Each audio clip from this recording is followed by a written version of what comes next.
Kidney transplant एक advance transplant surgery होती है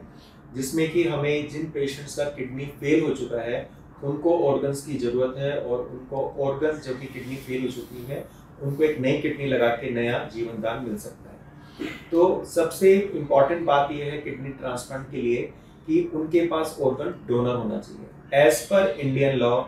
पेशेंट जो भी जिनको किडनी फेल हुआ है उनके सिर्फ और सिर्फ फैमिली मेंबर्स या रिलेटिव्स ही किडनी दे सकते हैं।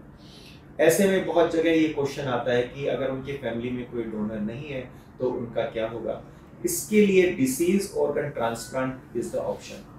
डिसीज ऑर्गन ट्रांसप्लांट क्या होता है, ऐसे पेशेंट्स जिनका ब्रेन इरिवर्सिबल डैमेज हो चुका है, या तो कोई हेड इंजरी ट्रॉमा की वजह से, रोड साइड एक्सीडेंट की वजह से, या ब्रेन में हेमरेज होने की वजह से, जिन पेशेंट्स को वेंटिलेटर पर रखा गया है और उनको ये पता है कि उनका ब्रेन इरिवर्सिबल डैमेज हो चुका है, जो एक सर्टिफाइड टीम होती है डॉक्टर्स की वो ये सर्टिफाई करती है कि this patient is brain dead. उनके अगर बाकी ऑर्गन ठीक ठाक काम कर रहे हैं और उनको कोई इन्फेक्शन नहीं है, कैंसर नहीं है, तो वो सारे organs can be utilise for organ failure patients.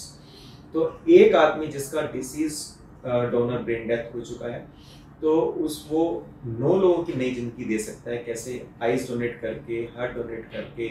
Kidney दोनों निकाल के उनका डोनेट हो सकती है, लिवर डोनेट हो सकता है, स्मॉल इंटेस्टाइन डोनेट हो सकती है, पैंक्रियास डोनेट हो सकता है।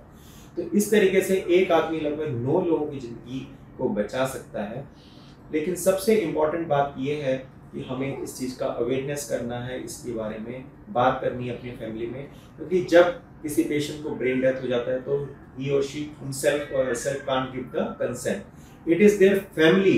at that time can give the consent. उनकी फैमिली ही उनके बारे में सहमति दे सकती है। तो अगर आप जिंदा रहते हुए अगर अपनी फैमिली से ये अपनी इच्छा को व्यक्त करेंगे कि खुदा न करे आपको कभी ऐसा होता है तो आपकी जो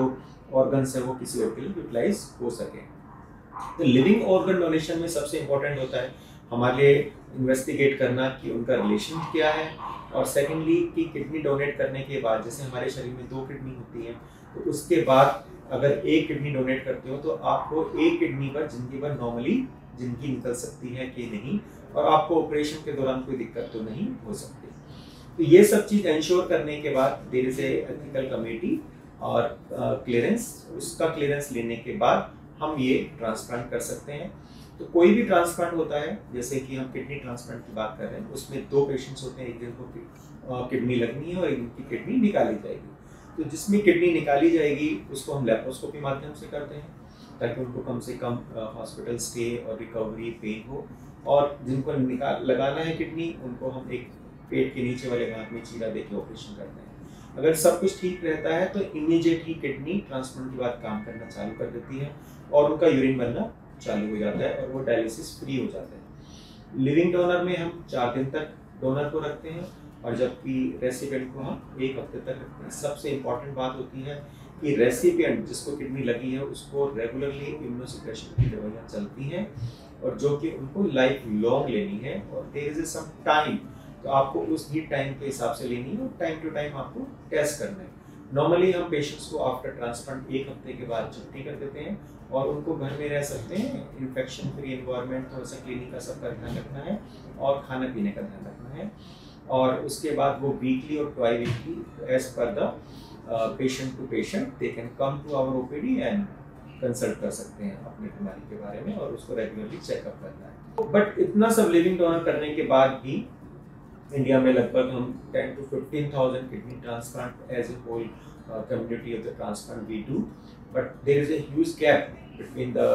जो कि पेशेंट्स किडनी फेलियर यानी कि 1.8 lakh every year new patients हमारे पास किडनी फेलियर के ऐड हो जाते हैं, बट ट्रांसप्लांट आप देखते हैं कितना कम होता है। अगर हमको ये सब गैप को कम करना है तो सबसे इम्पोर्टेंट है हमें डिसीज डोनर ऑर्गन को प्रमोट करना पड़ेगा,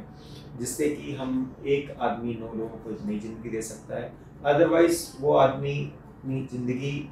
तो उसका गया ही, और उसके साथ वो ऑर्गन्स भी चले जाएंगे।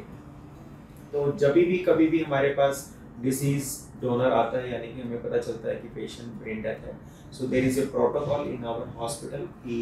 Transplant coordinator and the counsellor वो उन पेशेंट की फैमिली से बात करते हैं और उनको बताते हैं कि आपके पेशेंट का ब्रेन डेथ हुआ है, अगर आप चाहते हैं तो आपके फैमिली जो है उनके पेशेंट्स के ऑर्गन्स को प्रोक्योर करके अलग अलग